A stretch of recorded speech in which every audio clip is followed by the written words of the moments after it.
ज़ाहिर है जब पीपल्स पार्टी की हुकूमत ने सिंध गवर्नमेंट ने सिंध में ये लगाया लॉकडाउन, तो यहाँ पर बड़ी तनकीद की गई। फवाद चौधरी साहब का बयान सामने आया, हलीम आदिल शेख साहब ने इसे ताजरों का मुआशी कत्लेआम करार दिया, बताया कि एक हफ्ते में लॉकडाउन लगता है तो मुल्क कितना पीछे मुआशी तौर पर चला जाता है। लेकिन जिस तरह से ये वायरस यहाँ पर फैल रहा था, ये ज़रूरत थी, 30% से ज़्यादा इसकी शरह हो चुकी थी। और फिर होता ये पहली लहर में भी यही हुआ था, जो इकदाम सिंध गवर्नमेंट ने लिए, बाद में वफाकी गवर्नमेंट ने उसको फॉलो किया। जब इनके इकदाम फॉलो करने होते हैं तो फिर इब्तिदा में आप लोग एतराज़ क्यों करते हैं डॉक्टर साहब? अरबाब जहांगीर साहब, पहले मैं समझता हूँ सबसे ज़्यादा इम्पोर्टेंस ज़िंदगी की है, और उसके लिए जितनी भी प्रोटेक्शन की जाए वो बेहतर है।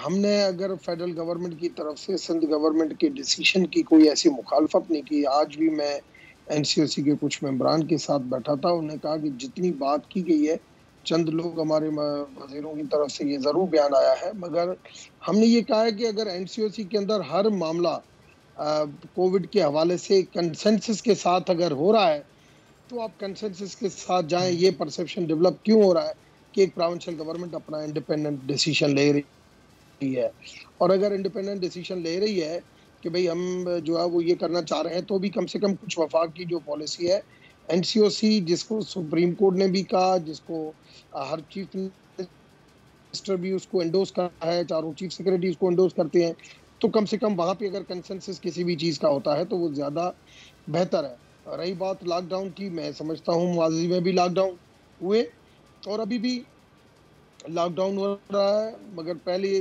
तरजीह ये होनी चाहिए कि स्मार्ट लॉकडाउन हो। अगर स्मार्ट लॉकडाउन के अंदर कंट्रोल नहीं हो सकता तो फिर मजबूरी है कि पूरा लॉकडाउन भी करना पड़े तो करें, मगर उसके बगैर जो है वो कोविड जिस तरीके से आज प्राइम मिनिस्टर ने भी कहा है कि जो इस वक्त डेल्टा वायरस आया है वो बहुत ज़्यादा जल्दी से स्प्रेड हो रहा है और ख़तरनाक है, और उस हवाले से अवेयरनेस प्रोग्राम भी होने चाहिए, वैक्सीनेशन के प्रोग्राम होने चाहिए। मगर वैक्सीनेशन में भी ख्याल करें कि जो लोग आ रहे हैं, जितनी रश के मामलात हो रहे हैं, बार बार आपकी टीवी जो दिखा रही है, स्पेशली एक्सपो सेंटर वगैरह के, तो ये चीज़ें भी देखने जैसी है कि ये भी जो है वो कंट्रोल होनी चाहिए कि एक तरफ हम लॉकडाउन कर रहे हैं कि लोग भूख और बेरोजगारी में भी बेचारे किस तरीके से गुजारते होंगे, दूसरी तरफ जो लोग कोविड की वैक्सीन कराने आए या टेस्ट के लिए जाएं या सब्जियां लेने जाएं, वहाँ पे ऐसा क्राउड अगर इकट्ठा हो जाए तो उनको भी, हमने आपको पता है कि 8 तारीख को जलसा था और बिल्कुल तैयारी थी, मगर मैंने उसके ऊपर स्टैंड लिया।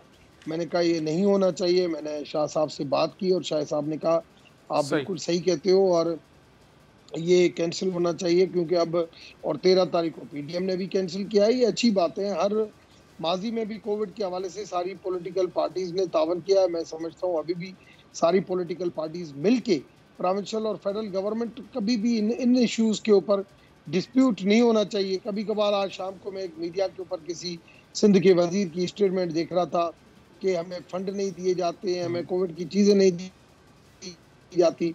मैं समझता हूँ कोविड की अगर वैक्सीन भी आ रही है तो रेशे के हिसाब से, परसेंटेज के हिसाब से सिंध को उतना शेयर जा रहा है, चाहे वो फाइनेंशियली पैसों से ली लेकिन जा रमेश रही साहब, है, फिर चाहे डोनेशन ये में ली जा रही फेडरल है। गवर्नमेंट और सिंध गवर्नमेंट के दरमियान ये कंसेंसस क्यों डेवलप नहीं हो पा रहा? या तो ये लॉकडाउन पूरे मुल्क में एक जैसा लगे होना चाहिए ताकि इसको रोका जा सके, इस वबा को, या फिर पूरे मुल्क में वो स्मार्ट लॉकडाउन की फिजा हो, एक सूबे में मुकम्मल लॉकडाउन, बाकी 3 सूबों और दीगर इलाकों में वो स्मार्ट लॉकडाउन।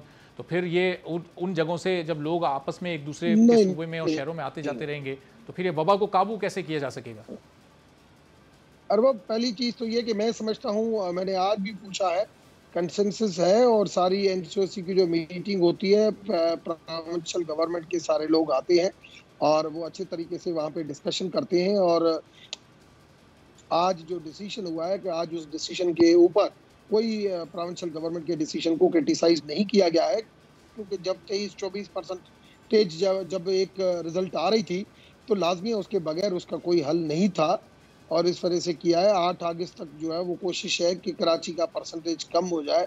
अगर यही कराची का ग्राफ रहा तो मेरे ख्याल में हफ्ता फिर जो लॉकडाउन बढ़ जाएगा। अगर इसका ग्राफ नीचे आ गया, इस्लामाबाद की तरह बेलो 10 अगर आ गया, तो फिर मैं समझता हूँ कि स्मार्ट लॉकडाउन की तरफ चला जाएगा। जैसे आज जो एनसीओसी में मुख्तलिफ बिग सिटीज में, मेगा सिटीज में जो डिसीजन किया है, वो सिंध गवर्नमेंट भी उसको फॉलो करेगी। और आज ये चीजें डिस्कस हुई है, जितनी चीजें आती है ना बाहर, ऐसी बात नहीं है। मैं तो अच्छा माहौल एनसीओसी में देखता हूँ और यही वजह है। और इवन जो वैक्सीन आ रही है, मेडोना आ रही है, फाइजर आ रही है, जितनी जो वैक्सीन आ रही है वो भी उसको उस रेशे से। आज मेरे साथ एक टीवी चैनल पे एक सूबाई वजीर था, मैंने उसको कहा यार आप एनएफसी बात तो आप कर रहे हो, मगर मुझे बताएं 2008 में भी ये गवर्नमेंट आपके पास प्रोविंशियल भी थी, फेडरल भी थी, मगर मैंने तो उस टाइम पे देखा कि एनएफसी के पैसे आपको पूरे नहीं मिलते थे। आज वो गवर्नमेंट है जो बगैर कहे हुए सही। तो टाइम डॉक्टर साहब फिर ये जाहिर है ये रिलीज हो कंसेंसस, जाते कैसे हैं। कि आप तो कह रहे हैं कि आपस में कंसेंसस है, लेकिन फिर जो सिंध गवर्नमेंट है वहां से एतराजात सामने आते रहते हैं। सब्सक्राइब करें और बेल दबाएं ताकि कोई खबर रह न जाए।